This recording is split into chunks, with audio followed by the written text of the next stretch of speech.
All right, first let's get into spread triads, and then later we'll look at the mechanics or the hybrid picking, like how to play it. So what is a spread triad? Well, a spread triad is a triad that extends beyond the octave. You know, if we look at a closed voicing like this, C, E, G, you can see that all the notes are within the octave. So a spread triad is where we take one of those notes and we raise it up an octave or lower it in an octave. And what we're going to be doing in this video is taking the middle note of each triad form and raising it up an octave. So for example, like if we took this C major triad, C, E, G, and we took the middle note, the E right here, the third, and we raise it up an octave. Okay, so now we have C, G, and our E up here. So you can hear how that spreads it out. Has a nice sound to it. And you know, you can also play chords like this. Okay, but we're going to be mainly focusing on arpeggiating the chord. Okay, so now let's talk about the hybrid picking. Like, how am I picking this? So, you know, you can use, like, say, alternate picking to do this, but, you know, you got to jump strings and, you know, it can be kind of difficult. Whereas with hybrid picking, your fingers are just right there.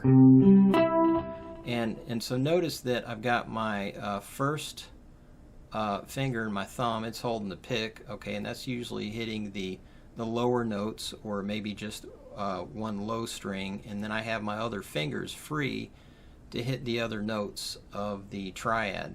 So in this case, you know, I'm using the pick to play the C note, and then my middle finger to play the G, the fifth, okay, and then my ring finger to play the third.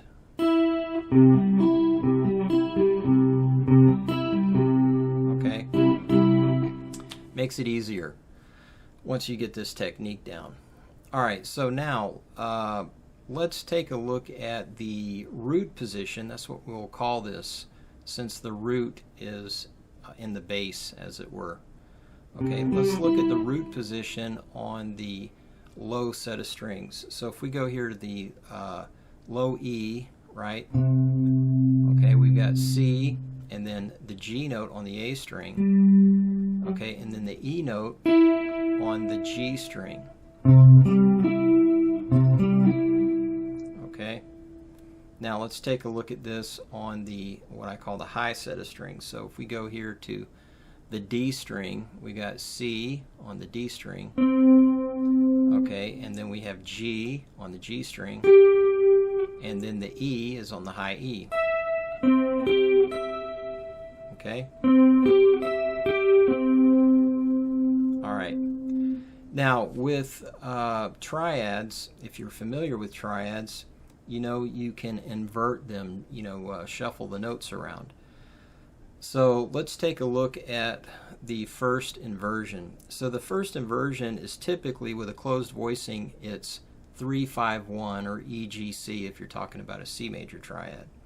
But what we're going to do is we're going to take the first inversion, you know, it would normally be like this: E, G, and C. Okay, we're going to take the middle note again. In this case, it's the G note. Okay, we're going to put it over here on the B string. So we're going to have this.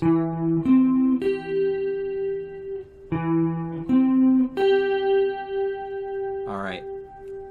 Okay, so now let's take this first inversion and look at it on the low set of strings here. So we've got E here on the low E, and then we have C on the A string, and then G on the G string. Now you might be tempted to like just bar your first finger, and I guess you might be able to do that and get away with it, but I find that I like to use my middle finger to grab that G note there on the top, because if if I'm doing some kind of, you know, fast playing or whatever, it just helps me to articulate the notes better whenever I grab that G there with my middle finger as opposed to barring it.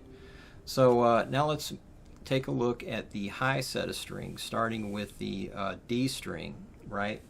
So let's grab E on the D string. So we've got E right here. Okay, and then we go to the G string is where we have C. And then the high E string, we've got G.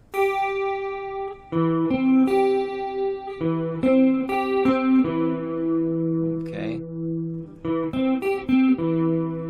All right, now let's take a look at the second inversion fingering. Okay, so the second inversion fingering for a closed voicing triad would normally be G, C, E. It would be G, C, and then E. Okay, but what we're going to do is we're going to take the middle note, in this case C, and we're going to put it over here on the B string. So we're going to have G on the A string, and then we're going to have E on the D string, and then C on the B string.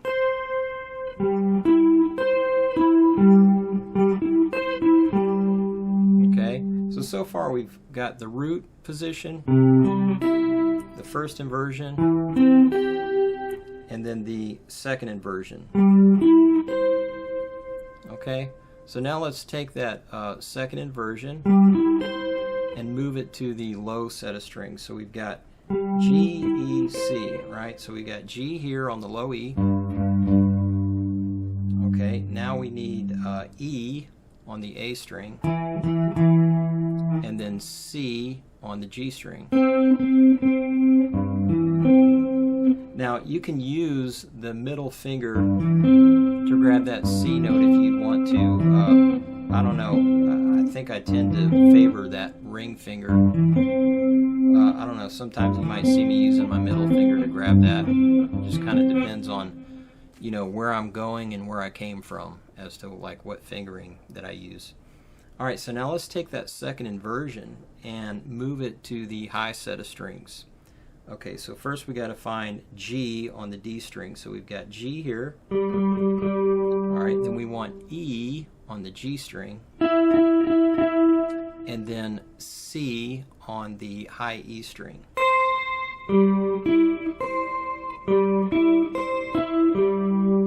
Okay, now let me just say that, you know, there's other ways to finger these spread triads, and you might want to experiment.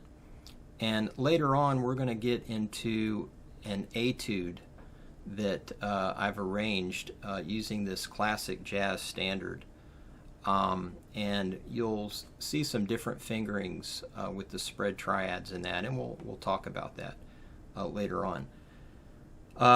Now I want to talk about, like, you know, getting these triads in your vocabulary, like, you know, some different ways to practice them.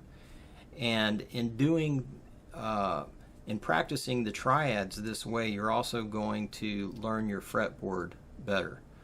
Okay, so like let's take the root position C major triad here. So we've got C, G, and E, right? And we're on the middle set of strings. Okay, so what we could do is use a